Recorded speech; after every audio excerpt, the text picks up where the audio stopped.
Hello, dear teacher and classmates. I'm here today to answer to the question, how can be constructed a bilingual learning environment? Okay, to start, I want to say that the BLE must be learner-centered. It means that it has to see the participants from a holistic perspective, considering their needs, their interests, sociocultural, human, and linguistic backgrounds. Thus, in bilingual education, pedagogical purposes and educational communities should hold the humanistic and sociocultural dimensions because they address who the learner is and how societal conditions play an important role. Garcia and Clifton 2018, as cited in Rodriguez 2021. Also, it is important to do this. It is essential to bear in mind the local context because it will help to understand better the necessities of the educational community, and in this way take advantage of the context to create meaningful learning by making students be aware of the cultural diversity they are exposed to. Also, we have to take advantage of the different cultures we have in our country because we are a multicultural one.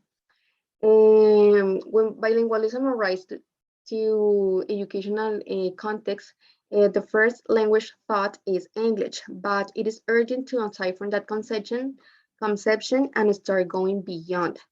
It is not necessary to impose a foreign language where we have different cultures in our country. So English can be important in this globalized era, but as teachers, we need to empower native languages and take advantage of them to enrich our pedagogical practice.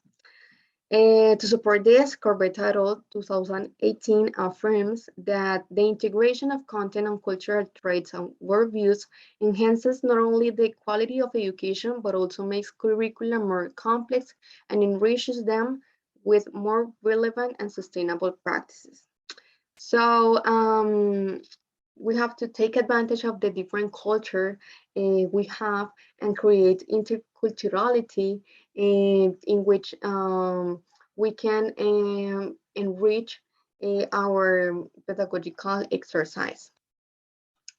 Also, it is important to mention the dimensions of good pedagogical practices according to Cofield and Edgar 2009, as cited in Londonio 2021.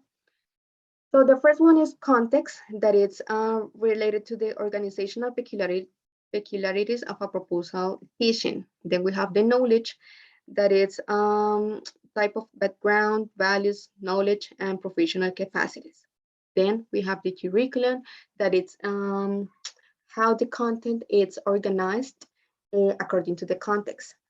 Then we have the pedagogy, that is related to the methodologies, techniques, and strategies used. Evaluation, that is the way we assess students' learning. Management, that is how the teaching practice have been planned, sequenced, and evaluated. Teacher learning is related to the skills, beliefs, and values of teachers. And the last one, that is society. We are contributing to the formation of citizenship. Then the pedagogical practice has a transformative dimension. So being a teacher is not an easy task, but it is important to have clear these dimensions to constantly refer on our pedagogical practice and realize a practice deconstruction to enrich our role.